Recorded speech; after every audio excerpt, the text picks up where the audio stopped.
বসলেও বুঝতে পারবো এমন কোনো মহিলা মাদ্রাসা আছে কি? আমার তো মনে হয় যে কোনো মহিলা মাদ্রাসাতেই এই সুযোগটা আপনি পেতে পারেন। সরাসরি আপনার নিকটস্থ যে কোনো মহিলা মাদ্রাসাকে যোগাযোগ করতে পারেন।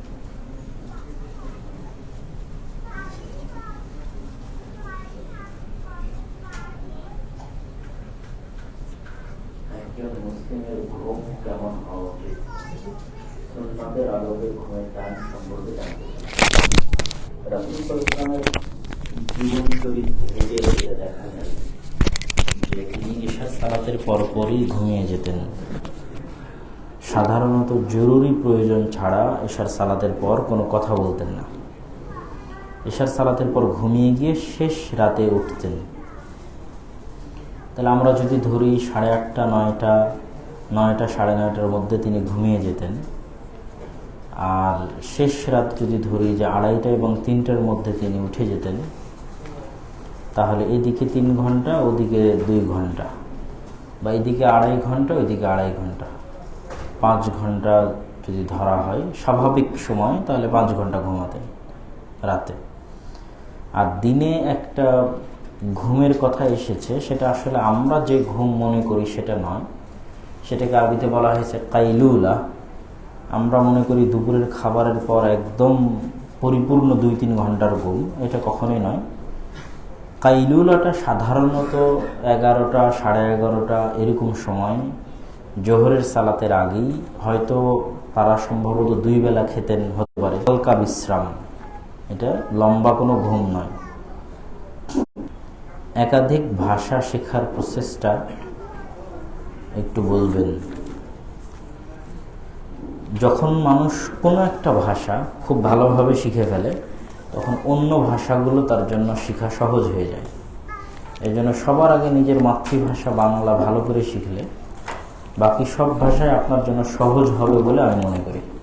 এটা আমার অভিজ্ঞতা থেকে বলতেছি। বাকি তো আল্লাহ সুবহানাহু ওয়া তাআলার দান এবং মানুষের চেষ্টা ও পরিশ্রম।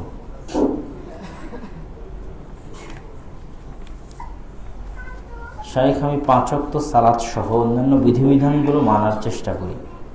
মাঝে মাঝে মনে হয় আমি আমলগুলো শুধু অভ্যাসের কারণে করছি, কোনো অনুভূতি নাই।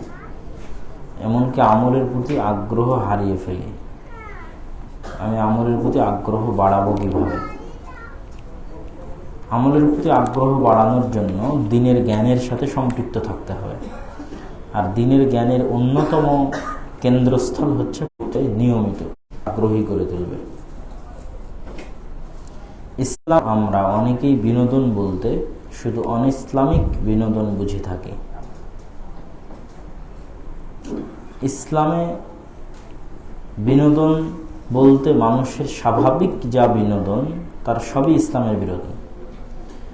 এবং যেগুলো ইসলামের বিনোদন, সেগুলোই মানুষের শরীর ও মন এবং স্বাস্থ্যের জন্য বেশি উপকারী।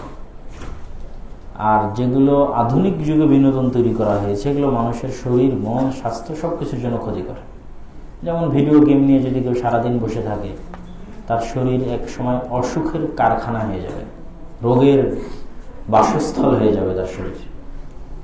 সেই জায়গায় স্বাভাবিক বিনোদন কি? আজ থেকে 20-30 বছর আগে যা বিনোদন ছিল, মাঠঘাটে দৌড়ানো, খেলাধুলা, যে কোনো প্রকার খেলাধুলা, যে কোনো প্রকার হালাল, কৌতুক, কবিতা, সাহিত্য, সবই যা কিছু মানুষের স্বাস্থ্য, ব্রেন, মেধার জন্য উপকারী, তার সবই ইসলামে বেশিরভাগগুলোই জায়েজ করা আছে। যেগুলো মানুষের জন্য ক্ষতিকর, সেগুলো হারাম করা আছে।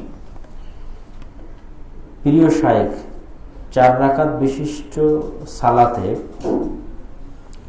আমি যদি দ্বিতীয় রাকাতে আসি, তাহলে আমি কি তাশাহুদ পড়ব নাকি চুপ থাকব? যেহেতু ইমামের অনুসরণ করতে বলা হয়েছে, সেহেতু আপনি যে অবস্থায় ইমাম আছে ওই অবস্থার সাথেই আপনার সালাত পরিচালনা করতে থাকবেন। প্রিয় শাইখ, 4 রাকাত বিশিষ্ট সালাতে আমি যদি শেষ রাকাতে আসি, তাহলে কি আমি সালাম ফেরানোর পূর্বের দোয়াগুলো ওই আগের উত্তরে অবশ্যই করতে পারেন? আমি একজন দেনাদার মানুষ, প্রার্থী। আল্লাহ সুবহানাহু ওয়া তাআলা আপনার ঋণের বোঝাকে হালকা করুক, আমিন। বিষয় আছে,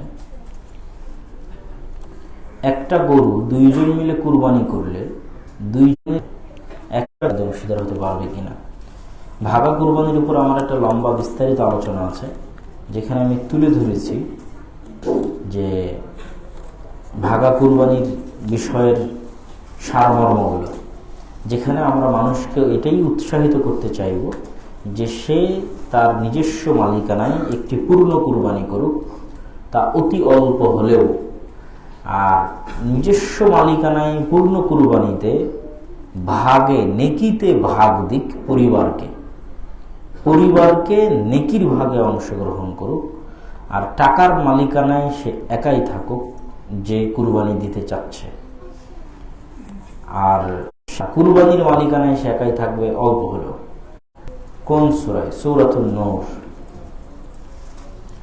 আসসালামু আলাইকুম প্রিয় দিনী ভাই, আমি কম্পিউটার ফটোশপের মাধ্যমে ছোট ছোট পোশাক পরিধান করা মডেল মেয়েদের কাজ করি। শরীয়ত সম্মত কতটুকু, হালাল বা হারাম জানতে চাই। এটা যদি জাস্ট ডিজাইন হয়, যে আপনি পোশাকের ডিজাইন করেন যেখানে পরিপূর্ণ শরীর ফুটে ওঠে না, শুধু পোশাকের ডিজাইন, যদি পূর্ণাঙ্গ মানুষের অবয়ব ফুটে ওঠে এবং সেই অবয়বের ওপর পোশাক বসাতে হয়, তাহলে এটা হারাম পোশাকের কারণে পরে, আগে মানুষের অবয়ব থাকার কারণে আগে হারাম হবে। আর যদি মানুষের অবয়ব না থাকে, জাস্ট আপনি একটা পোশাকের ডিজাইন করে দিচ্ছেন, একটা গেঞ্জির ডিজাইন, একটা যে কোনো পোশাকের ডিজাইন, প্যান্টের ডিজাইন, তাহলে কে এটা কিভাবে পরিধান করছে সেটা তার ব্যাপার, কিন্তু কাজ হিসেবে আপনার কাজ হালাল হবে বলে আশা করা যায়। ঠিক যেরকম যারা এই ধরনের পোশাক বিক্রি করবে তাদের ক্ষেত্রে এই পোশাক ক্রয় করে কিভাবে ব্যবহার করবে সেটা তার ব্যাপার, কিন্তু পোশাক বিক্রি করার ক্ষেত্রে আমার কাজটা হালাল আছে।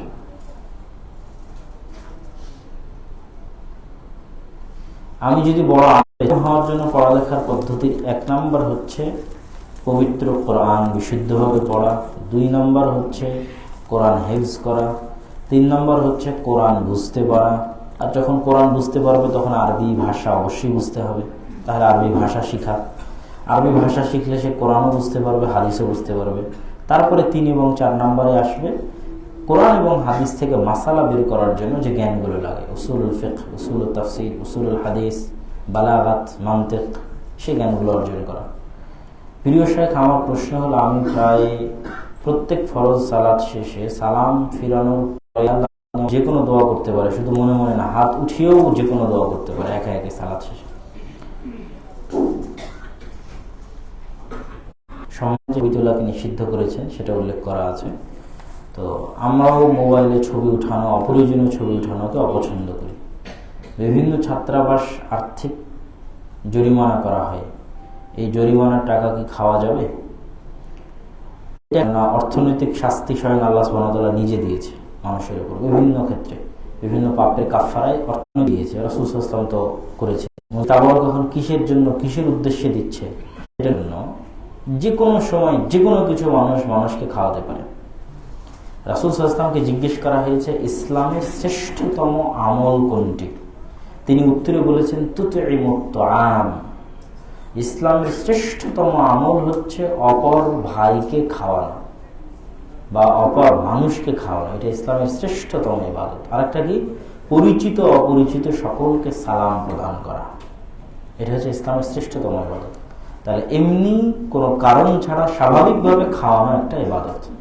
আর যদি কোনো ওসিলা বা বেদাতি কোনো অনুষ্ঠান, মৃত মানুষ ইত্যাদি, 40 এই জাতীয় কোনো বেদাতি অনুষ্ঠানে সম্পৃক্ত হয়, তাহলে খাওয়ানো যাবে না।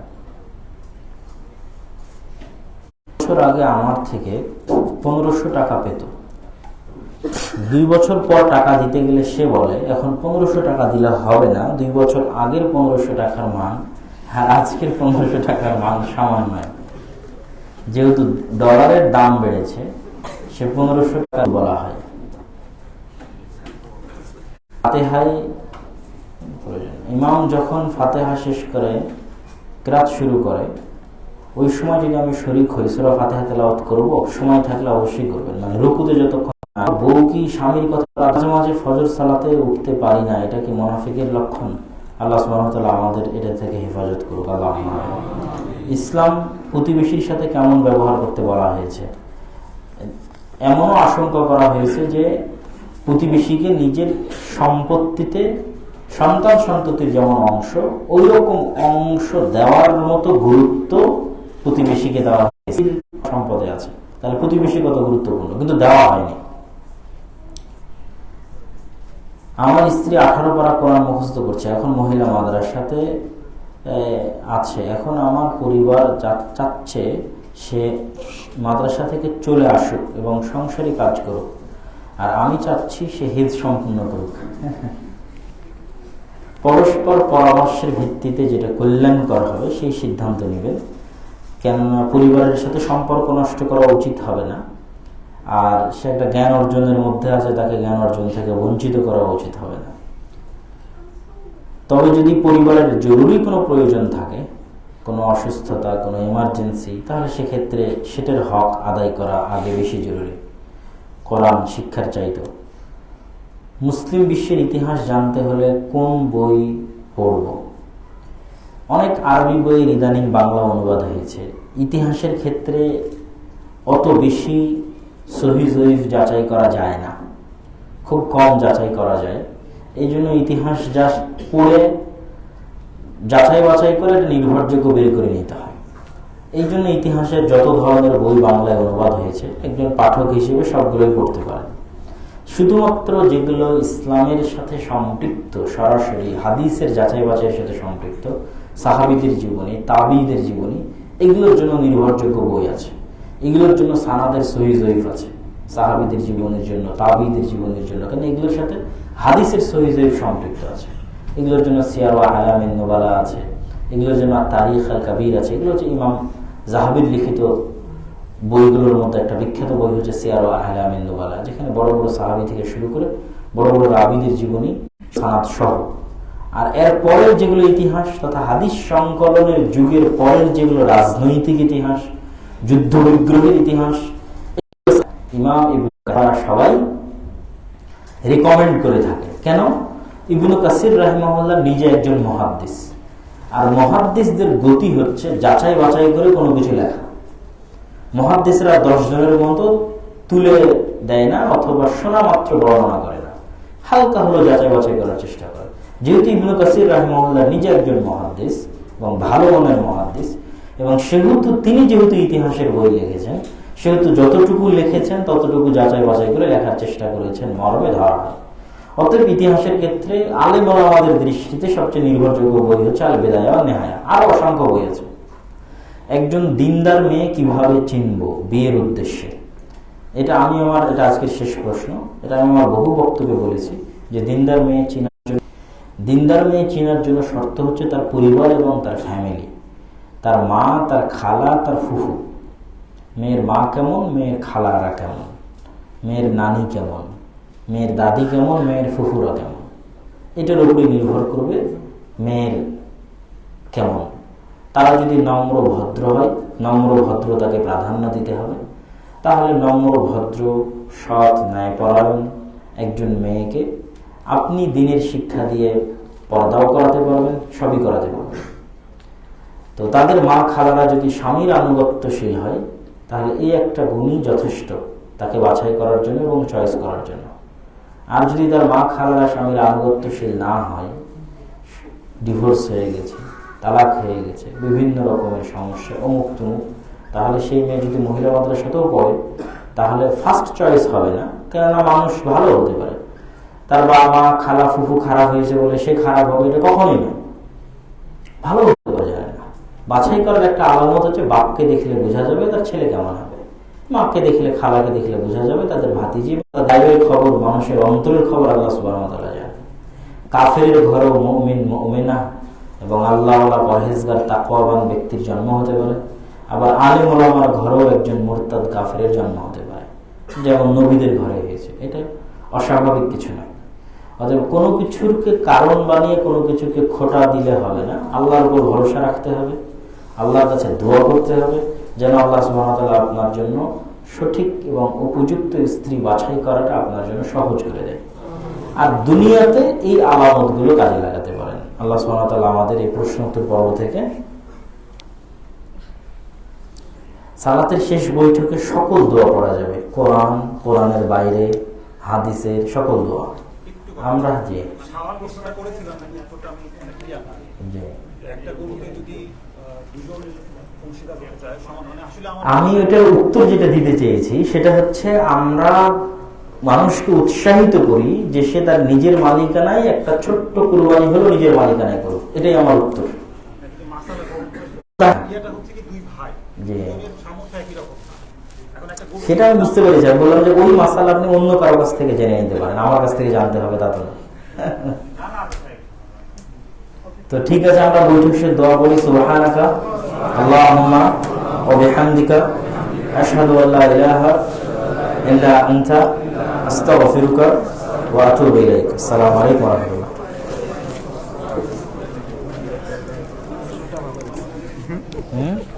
কৌশলটা ভালো হয়েছে। সব মাসালার উত্তর দিতে হবে একটা।